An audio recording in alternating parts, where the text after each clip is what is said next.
Kapag sumapit ang gabi, ibang mukha ang ipinapakita ng Tacloban City.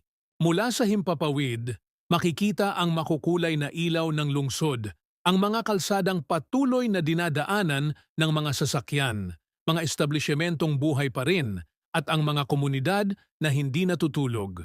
Habang lumilipad ang drone, mas makikita natin ang ganda ng Tacloban mula sa ibang pananaw. Ang mga ilaw ng sasakyan ay parang maliliit na bituin na gumuguhit sa mga kalsada.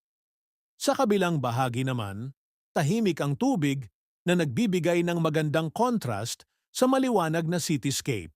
Sa gabi, mas ramdam kung gaano kalawak at kasigla ang lungsod. Bawat ilaw ay may sariling kwento. May mga taong pauwi mula sa trabaho. May mga pamilyang naglalakad. May mga naghahanap buhay.